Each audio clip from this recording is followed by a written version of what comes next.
And when Jesus went out, he saw a great multitude, and he was moved with compassion for them, and he healed their sick. And when it was evening, his disciples came to him, saying, This is a deserted place, and the hour is already late. Send the multitude away, that they may go into the villages and buy themselves food. But Jesus said to them, They do not need to go away. You give them something to eat. Now, did you notice that the word multitude was used? This is more than a few folk. It is a multitude. And Jesus said to them, You give them something to eat. Now, what we are going to see here in each one of these accounts, this is a proving where the disciples are concerned. And it's interesting their reaction to this. I want to ask you this question. Was Jesus going to ask them to do something that they couldn't do? No. If Jesus asked them to do something, you know it was within their power to do it. This was a great opportunity for them. Have they learned anything? You don't need to send the multitude away. You give them something to eat. Wow. And they said to him, We have here only 5 loaves and 2 fish. Now, I have to say, they were on the right track. They just didn't get it. The first thing they did is evaluate what they had. They took account, what do we have available to us? 5 loaves and 2 fish. So apparently,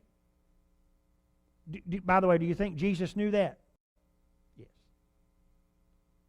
So apparently, Jesus thought that they had the means to feed the people.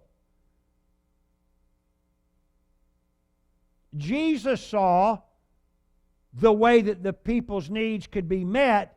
The disciples saw lack. This is really important. When you are evaluating or assessing where you are in a problem, do not focus on your lack. Focus on what you've got. Because what you've got, listen to me, what you've got is more than enough to get your needs met. Always. They have 5 loaves and 2 fish, and Jesus believes that that is enough to feed a multitude of people. If your focus is in the right place. And he said, Bring them here to me. I was giving you the opportunity to do this. You have been with me long enough that you should know to do this. Bring them to me. Then he commanded the multitudes to sit out on the grass, and he took the 5 loaves and the 2 fish, and looking to heaven, he blessed and broke and gave the loaves to the disciples, and the disciples gave to the multitude. Now that word blessed there is another very interesting word for us. It's eulogio. Eulogio. It's the Greek word. It's where we get our word eulogy. Now typically when we think of the word eulogy, we think of a funeral. And when somebody gives a eulogy at a funeral, what are they doing? They are talking about the one who is deceased. And if they are giving a eulogy, they are saying something good about the person that was deceased, right?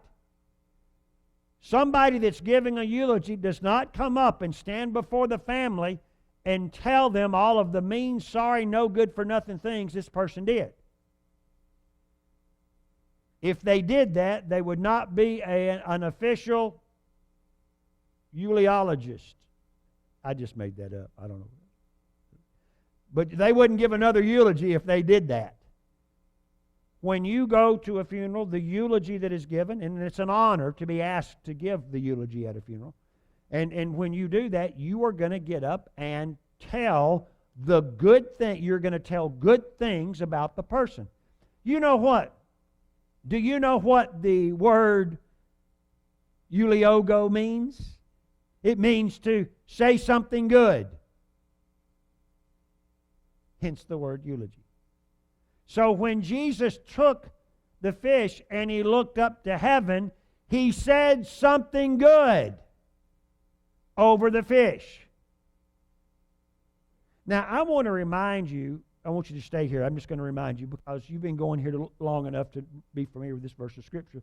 In Genesis chapter 1 and verse 28, we're looking at the verse of Scripture that God made man in His image and in His likeness and let him have dominion over the fish of the sea, over the birds of the air, and over every creeping thing that creepeth on the earth. And it said He gave dominion and He blessed them. Then God blessed them. Then God said something good over them, and the thing that He said that was good, be fruitful and multiply, fill the earth, subdue it, have dominion over everything. So when God spoke something good, when Jesus spoke over the bread and the fish, they multiplied and met the need that was at hand. When God blessed man, He empowered him to fulfill the thing that He had charged him to do. When He told him to be fruitful and multiply and have dominion over everything, the first part of that verse of Scripture is where He empowered him to do that. Another meaning in the Hebrew word in to blessed is to empower to prosper. In the Old Testament, when you see the word blessed, it means to empower. Well, that's what Jesus was doing when He spoke something. So, I guess through the transitive law of Scripture interpretation, I made that up too, but it is true. If blessing means to empower, to prosper, and Jesus blessed the multitude and the need was met, then it seems to me, in order to get your need to be met, then you say something good over the situation. But what's our reaction usually? We talk the problem. Y'all just don't know how tough it's been. You don't know how hard it's been on us. Things are so tough. I just don't know if we're going to make it. And what happens is this. Please be very. I don't know if y'all are aware. Y'all are getting some nuggets this morning, okay? Here's another nugget for you. Is it more important for you to have your need met or to receive sympathy from others? Sympathy satisfies your flesh.